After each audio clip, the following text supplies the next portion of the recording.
The crystal wine glasses clinked as my mother raised her hand for attention, and my stomach dropped. I knew that look in her eyes, the one that meant she was about to turn my moment into her show. My name is Malia, and this was supposed to be my housewarming party, my celebration, the moment I proved to everyone, especially my family, that I'd made it on my own terms. The modern craftsman-style house might not be a mansion, but I'd earned every brick through overtime, side gigs, and saying no to designer handbags for 3 years straight. Everyone, my mother Quinn chirped, her voice carrying that sugary tone that made my teeth ache. I just want to say how proud we are of our little girl. She gestured around my newly furnished living room, where 20 guests sat nursing their drinks. And now that she's doing so well in her career, Ronald and I can finally relax knowing she'll be taking care of us properly. The room went quiet. My best friend Josh nearly choked on his appetizer. "That's right," my father chimed in, raising his own glass.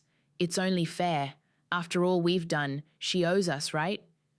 A few awkward chuckles rippled through the room. Aunt Monica's eyebrows shot up so high they nearly disappeared into her hairline. My brother Jacob smirked from his corner of the room, probably remembering the new BMW our parents had helped him acquire last year. "Mom," I said, keeping my voice steady, "this isn't the time." "Oh, don't be modest, sweetie." She waved her hand dismissively. "We've already picked out a lovely retirement community. The deposit's due next month. You'll handle that, won't you?" My cheeks burned as I felt every eye in the room on me. This was classic Quinn, ambushing me in public, knowing I wouldn't make a scene. She'd been pulling this trick since I was a kid, like the time she announced at my college graduation party that I'd be moving back home to help with expenses. "Actually," I started, but she was already moving on, describing the amenities of her chosen retirement palace to my increasingly uncomfortable guests. "Excuse me," I managed, slipping toward the kitchen under the pretense of checking the catering. My hands shook as I pulled out my phone. Josh appeared beside me, his face concerned. "You okay?" "Remember that email we prepared?" I whispered, pulling up my drafts folder. "The one with all the receipts?" His eyes widened. "The nuclear option? Are you sure?" I glanced back at the living room where my mother was now detailing her expected monthly allowance to my horrified co-workers. My father stood beside her, nodding along like this was all perfectly normal. Through the doorway, I could see Jacob typing something on his phone, probably alerting his accountant to move some of Mom and Dad's gifts into offshore accounts. "They're never going to stop," I said. "This house, I bought it to prove I could stand on my own, and they're already trying to turn it into their ATM." Josh squeezed my shoulder. "Whatever you decide, I've got your back. But once you push that button, I know."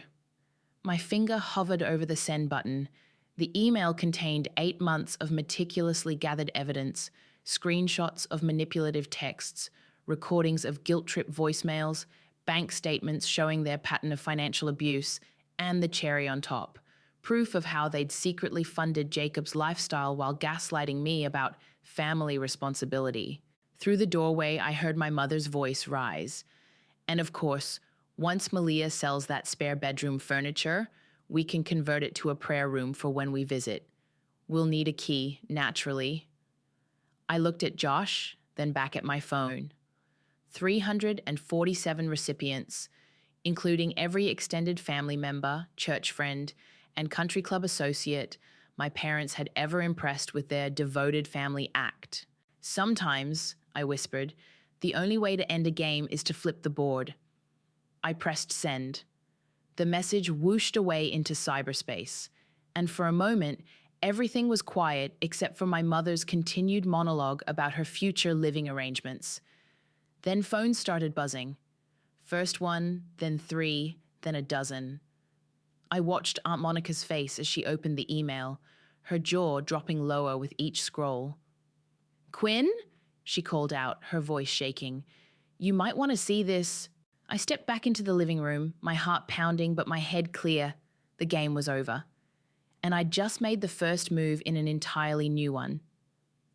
8 months earlier, I sat in Josh's home office, watching him set up encrypted storage for what would become my digital insurance policy. You sure about this? He adjusted his glasses, fingers flying over the keyboard. Once we start documenting everything, there's no going back. I played him the latest voicemail from my mother. Darling, we need $30,000 for your father's business venture. Don't worry about the details. Just transfer it by Friday. You wouldn't want him to lose this opportunity because his daughter was selfish, Josh whistled.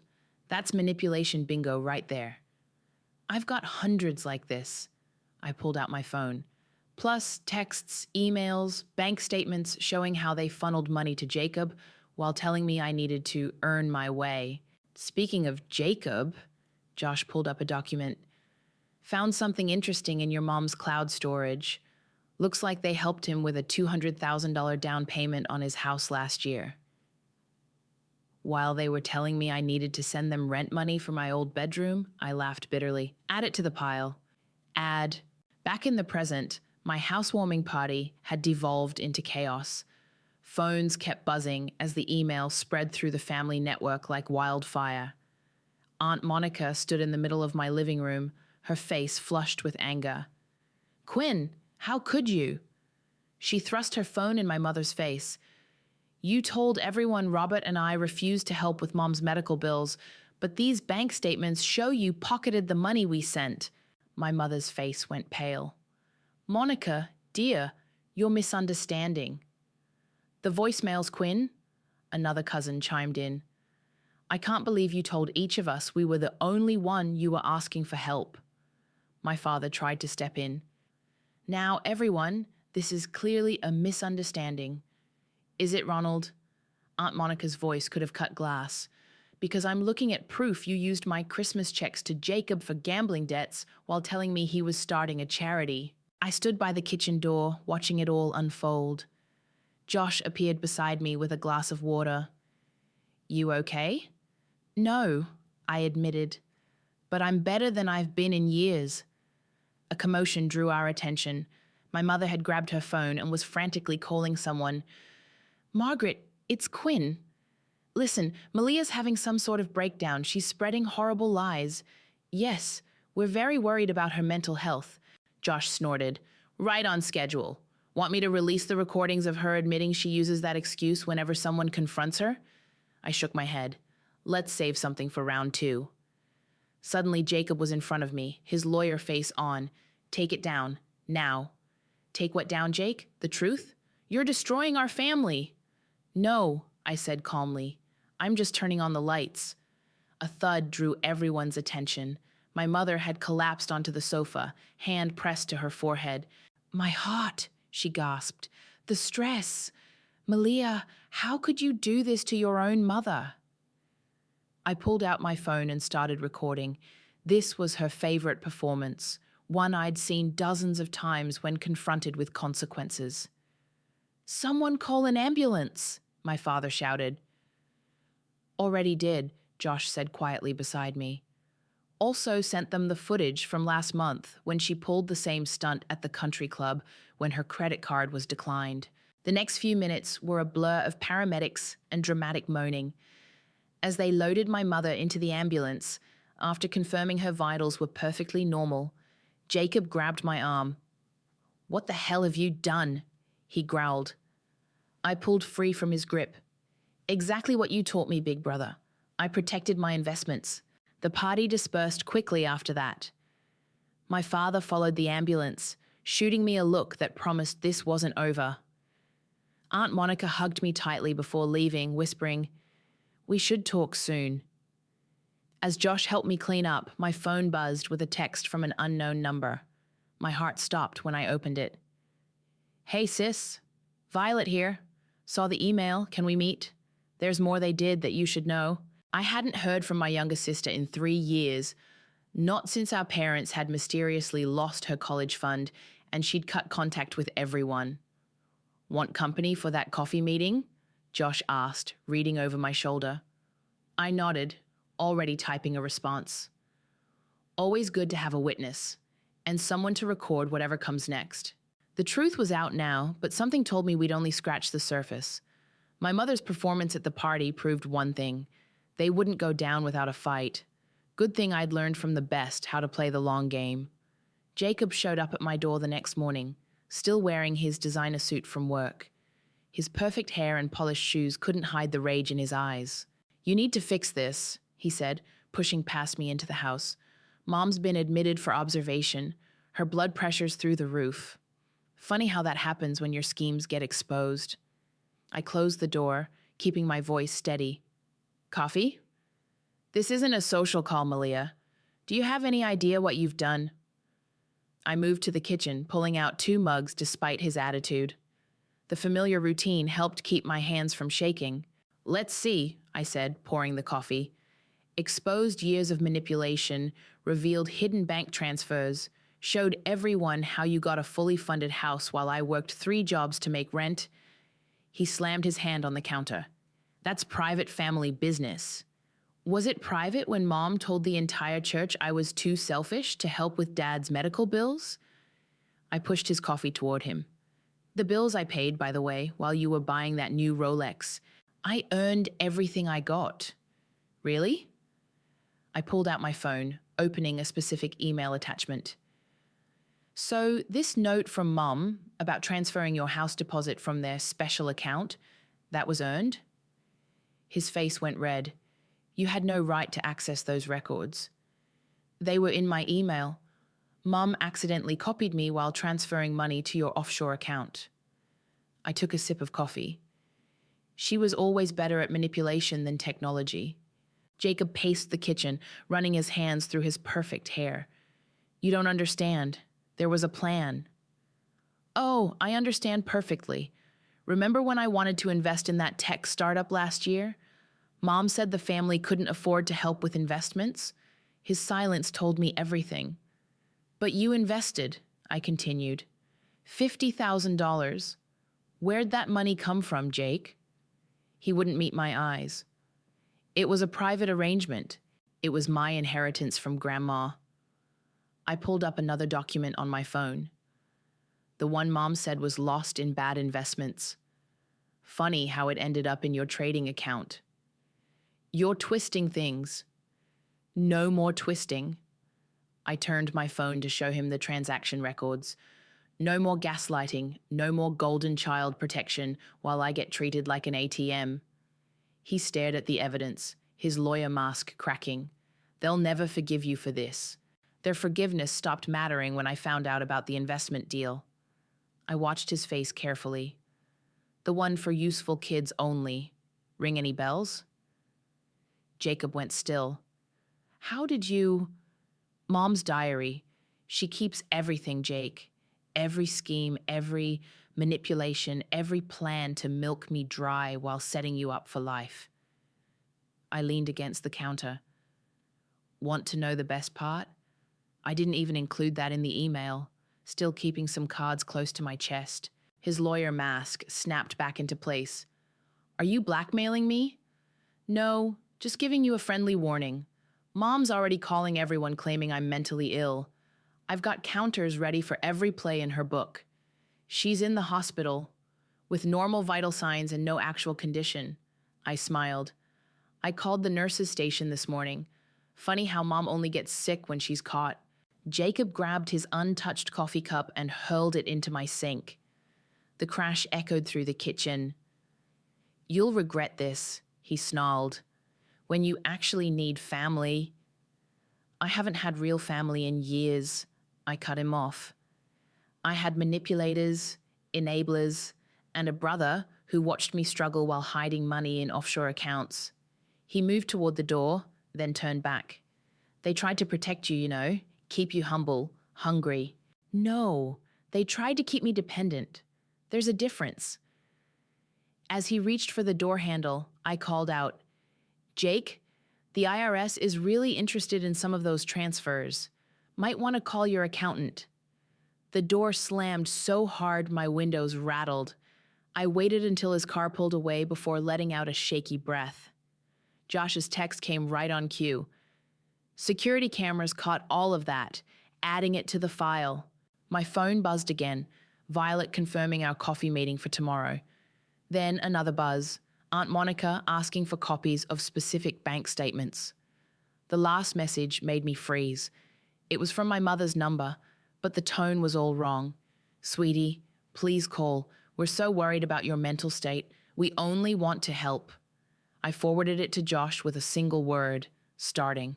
He replied immediately, the gaslighting begins. Ready for phase 2?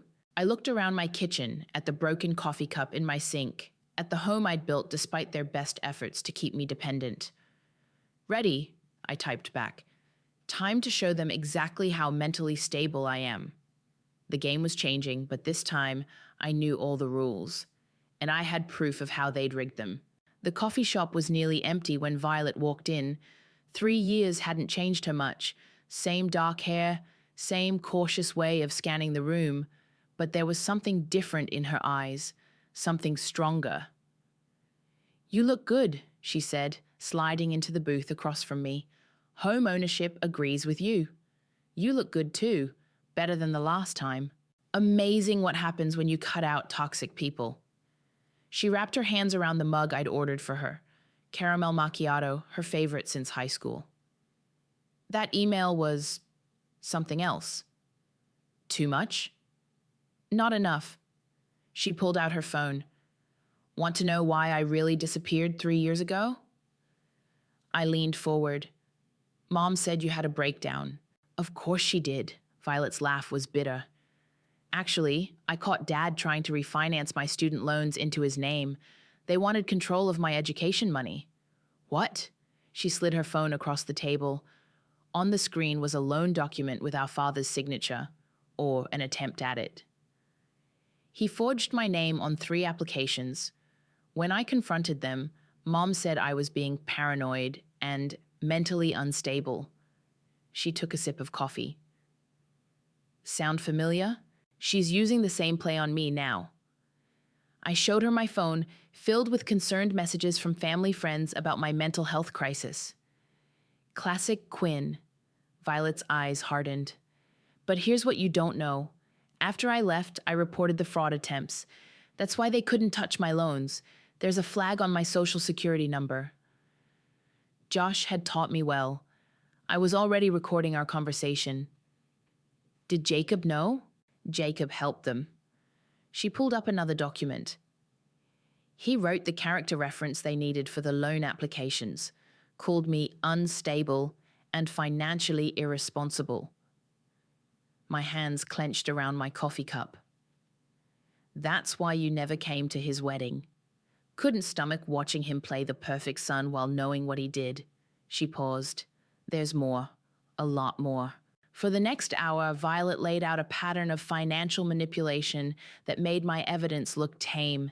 Hidden accounts, forged documents, even attempts to access her medical records. Why didn't you expose them? I was scared, alone. She met my eyes. But you're not alone, Malia, and I'm not scared anymore. My phone buzzed, a notification from Josh. Speaking of not being alone, look at this.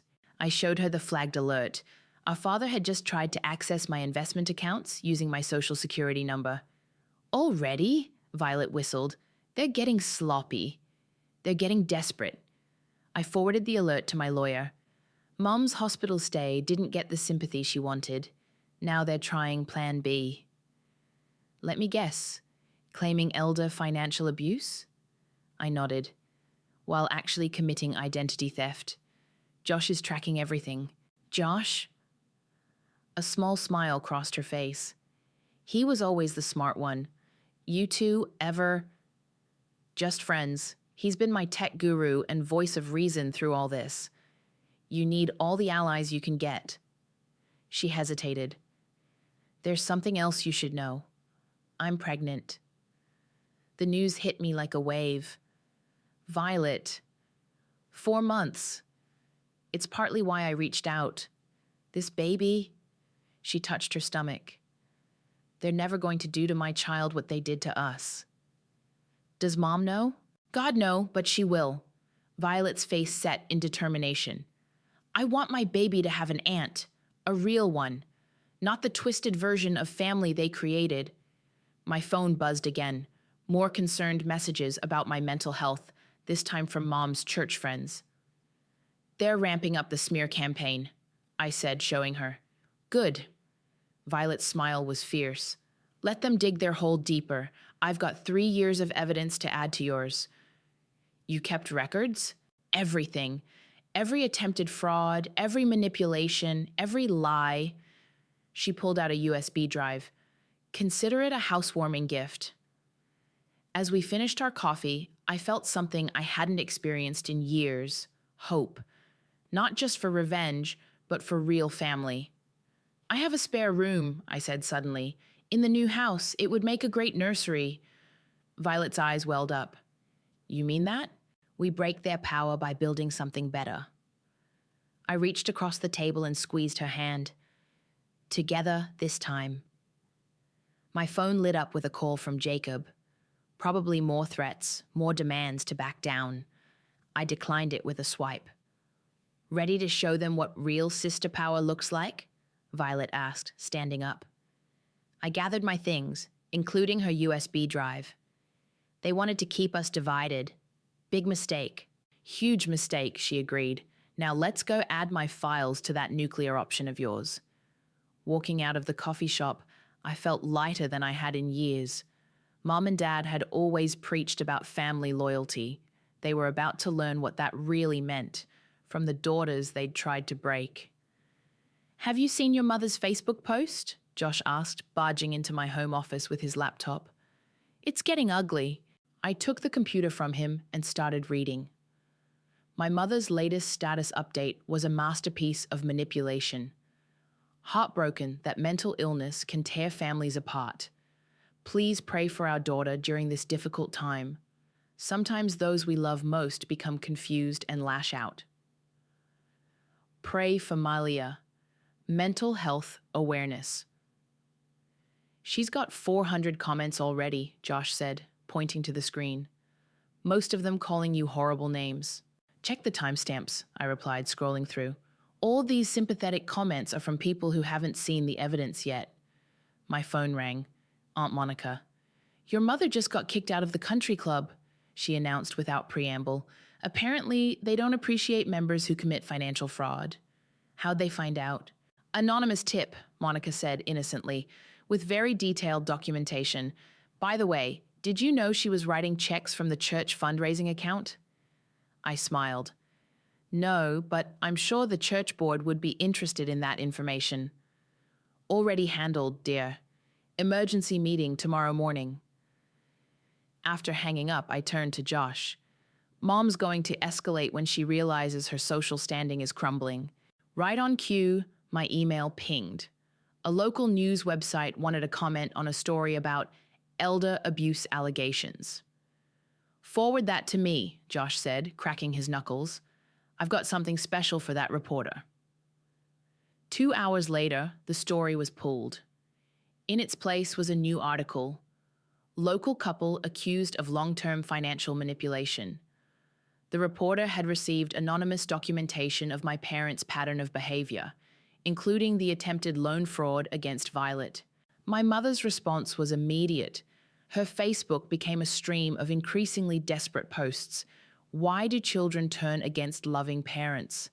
Heartbroken. Sometimes mental illness makes people create false memories. Chesh, pray for healing. When did society stop respecting elders? Cheshed family values.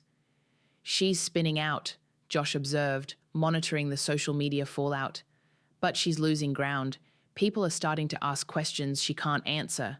My work phone lit up with a text from HR. Need to discuss recent family situation affecting workplace environment. They're trying to pressure my job now, I said, showing Josh the message.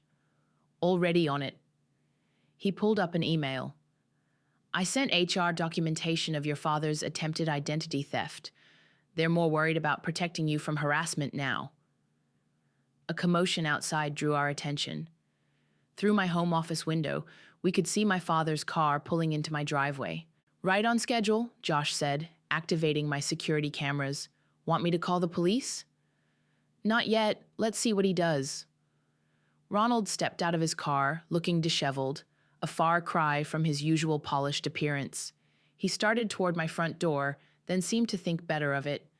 Instead, he just stood in my driveway, staring at my house. My phone buzzed with a text from Jacob.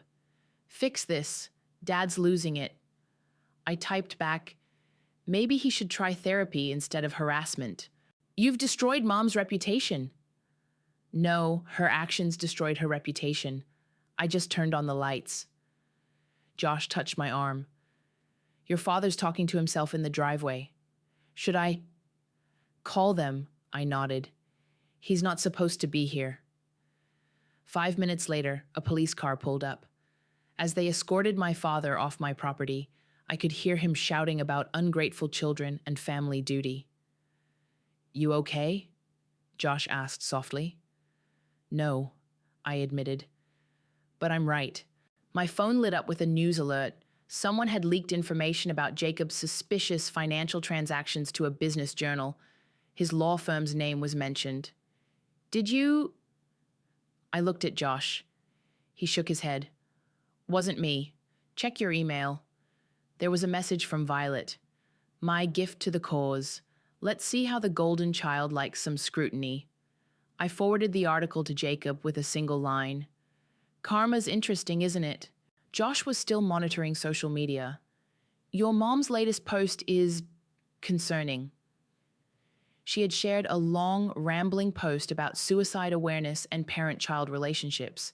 Classic emotional manipulation. "She's getting desperate," I said. "When guilt doesn't work, she goes for maximum emotional damage." "What's our next move?" I pulled up the file containing Violet's USB drive data.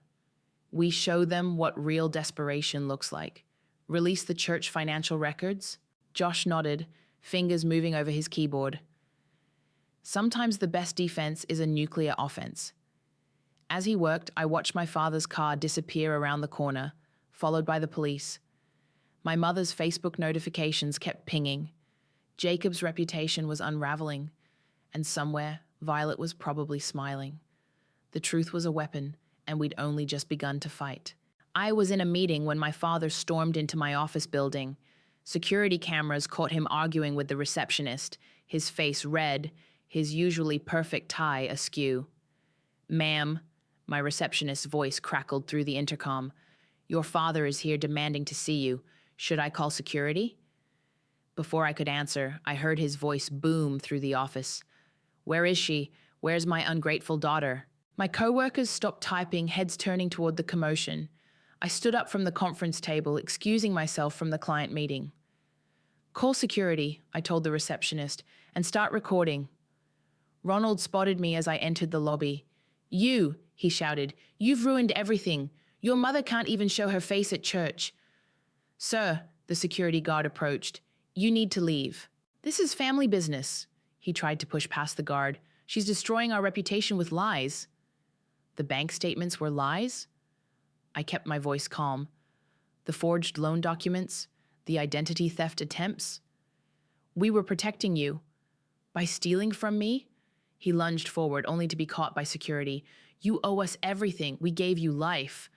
"And I gave you chances," I replied. "Dozens of them. You chose manipulation instead." As security dragged him toward the door, he screamed, "You'll regret this! When you're alone and need family—" "I already have family," I cut him off. "Real family, not emotional extortionists." The glass doors closed behind him, but I could still see him shouting in the parking lot. My hands were shaking, but I kept my face neutral. The entire office had witnessed everything. My phone buzzed, an email from HR requesting an immediate meeting. "This isn't your fault," my manager said 20 minutes later, sitting across from me in HR's office. "But we need to discuss the situation." "I understand," I said, pulling out my phone. "I've documented everything, including the restraining order I filed yesterday." The HR director leaned forward. "Restraining order?" "After he attempted to access my financial accounts using stolen information." I showed them the police report. "I'm taking every legal precaution to protect both myself and the company." They exchanged glances. This wasn't the drama they'd expected. This was calculated protection of corporate interests. "We'll increase security," my manager decided, "and move your office away from the lobby." My phone lit up with a text from Josh. Jacob's firm put him on leave pending investigation. I excused myself from HR and called him immediately. They're auditing everything, Josh explained. Those offshore transfers raised red flags. His firm's reputation is taking a hit. Any word from him? Radio silence, but Violet sent something interesting. Want to come over and see? An hour later, I sat in Josh's home office, staring at his computer screen. Violet had uncovered emails between Jacob and our parents, planning how to manipulate my inheritance even before our grandmother died. They were working on this for years, Josh said quietly. Setting up accounts, creating false documents, building the narrative about you being irresponsible with money, while Jacob helped them steal it. I felt oddly calm. Send it to his firm's ethics board. Already did, but Malia... He turned to face me. This is taking a toll on you. I can see it. I touched the dark circles under my eyes. Sleep had become a luxury lately. Sometimes liberation has a cost, I said. Just make sure your revenge doesn't become another prison. My phone buzzed. Aunt Monica again. Church board meeting just ended. They've removed your mother from all financial committees. She fainted again.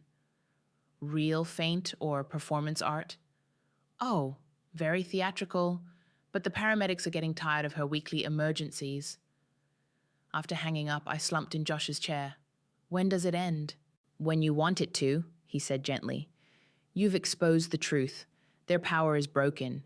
Maybe it's time to... My phone interrupted him, Violet calling. Mom's in the hospital, she said without preamble. Actually in the hospital this time. Anxiety attack or something. Another act? I don't think so. Not after what happened at church. She paused. She's asking for you. I caught Josh's concerned look. Why should I go? Not for her, Violet said. For you, for closure. I'll be there too. We can face her together. After hanging up, I stared at my phone. Josh squeezed my shoulder. Whatever you decide, he said. Remember, you're not that scared little girl anymore. You're the one they're afraid of now. I nodded, gathering my things. It was time to face my mother, not as a victim, but as the architect of her downfall. Want backup? Josh asked. Always, I said. Someone needs to record whatever performance she's planning. We headed for the hospital, where the final act of this family drama waited, but this time I was directing the scene. The hospital room smelled of artificial flowers and desperation. My mother lay in bed, looking smaller than I'd ever seen her, but her eyes still held that calculating gleam. My girls, she whispered as Violet and I entered. You came. Josh positioned himself by the door, phone ready to record. We'd learned the hard way to document everything. How are you feeling, Mom? Violet asked, one hand protectively over her growing belly. Better, now that you're here. Quinn's voice trembled perfectly. The doctors say stress is killing me, the worry about our family. Interesting timing, I said, remaining standing while Violet sat. Right after the church board meeting, her eyes narrowed slightly. Always so suspicious, Malia. I raised you better than that. Did you? Because I remember you raising me to believe I was never good enough while you funneled my inheritance to Jacob. Everything I did was to protect you. By stealing from me? She reached for my hand. I stepped back. You don't understand, she pleaded. A mother's love. Stop. Violet's voice cut through the manipulation like a knife. We're not here for another performance. Quinn's face shifted, the mask slipping slightly. Performance? I'm in the hospital. Yes, I said, pulling out my phone. After your third fainting spell this month. Funny how they always happen when you're caught lying. I never lied. I protected you both from yourselves. Like you protected my student loans? Violet asked. Or Malia's inheritance? That money needed proper management. By Jacob? I interrupted. Is that why his firm is investigating him for financial fraud? The mask cracked completely. Quinn sat up straighter, her fragile patient act forgotten. Your brother was responsible. He knew how to handle money, unlike you two ungrateful. Got it, Josh called from the door, holding up his phone. Full confession, plus the instant recovery miracle, sending to the family group chat now. Quinn's face went pale, for real this time. You recorded me? In my hospital room? Just like you recorded my private therapy sessions, I said. Remember those? The ones you used to convince everyone I was unstable? I was worried about you. No, Violet stood up. You were building a narrative, setting up your defense for when people discovered what you'd done. But it backfired, I added, because I learned from the best how to gather evidence. Quinn's hand moved toward the nurse call button. I beat her to it. Go ahead, I said. Call them. Explain why your blood pressure suddenly spiked after dropping the sick act. What do you want from me? She whispered. An apology would be nice, Violet suggested. A real one. Not your usual, I'm sorry you feel that way manipulation. Quinn's mouth opened and closed, but no apology came out. That's what I thought, I said. You can't even admit what you did, can you? I did everything for this family. No, I leaned closer. You did everything for control, and now you've lost it. I'll never lose my children, she hissed. Blood is thicker than water. Funny thing about that quote, Violet said, rubbing her belly. The full version is, the blood of the covenant is thicker than the water of the womb, meaning chosen family is stronger than forced obligation. I reached for my sister's hand. We're done being obligated, Mom. Done being manipulated. Done being your ATM. You can't just leave me here. Watch us, Violet stood. My baby will never know your version of mother's love. As we turned to leave, Quinn called out, When you need me, and you will need me, remember this moment. I looked back one last time. I'll remember everything. That's what scares you most, isn't it? In the hallway, Josh stopped recording. Sending that to the family group now? Do it, Violet and I said in unison. My phone buzzed immediately. Aunt Monica. Finally saw Quinn's true colors, meeting tomorrow to discuss power of attorney options. Another buzz. Jacob. Mom just called, says you attacked her in the hospital. Good thing there's video evidence showing otherwise. He's drowning, Josh observed, trying to save himself by pushing you under. Let him try, I said, hugging Violet goodbye. We've got receipts for everything. As we left the hospital, Violet grabbed my arm. Oh, the baby just kicked. Want to feel? I placed my hand on her stomach, feeling my future niece or nephew move. This was real family. Not obligation, not manipulation, just love. Speaking of the baby, Violet smiled, I was thinking, would you be their guardian, in case anything happens? Tears pricked my eyes. Are you sure? Who better to teach them about standing up for themselves? My phone buzzed again. Probably more family drama. But for this moment, with my hand on Violet's belly and Josh's supportive presence beside us, none of that mattered. We were building something new from the ashes of what they'd broken. The nursery walls were halfway painted when Josh called with the news. Jacob's firm just fired him, he said. The ethics investigation found a pattern of financial misconduct. They're reporting him to the Bar Association. I set down my paint roller, careful not to drip the soft yellow onto the drop cloth. Has he called? Better, check your email. The message from Jacob was short. You won. Happy now? Everything's gone. My job, my reputation, my future. Hope your revenge was worth it. That's not an apology, Violet observed from her perch on the rocking chair, her 8-month belly making painting impossible for her. That's still blame shifting. Classic Jacob, I replied, picking up my roller again. Always the victim, never the villain. My phone rang. Aunt Monica. Your mother's being evaluated for psychiatric care, she announced. After that scene she caused at the supermarket. Scene? Oh, you haven't heard. She tried to use your social security number to open a store credit card. When they declined her, she had another fainting spell. But this time she picked the wrong audience. What do you mean? The store manager recognized her from church, called her out right there in the checkout line. It wasn't pretty. I shared a look with Violet. And Dad? Living with your uncle, claiming you've destroyed his life, though he's oddly quiet about those forged loan applications. After hanging up, I returned to painting, but my hand shook slightly. Having doubts? Josh asked softly. No, I said. Just processing. You didn't destroy them, Violet said firmly. They destroyed themselves. We just stopped hiding the wreckage. My phone buzzed with an email notification. The subject line made me freeze. Investigation into Ronald and Quinn. Request for information. It's from a detective, I said, scanning the message. Apparently, we weren't their only victims. 3 other families have come forward with similar stories of financial manipulation. Josh whistled.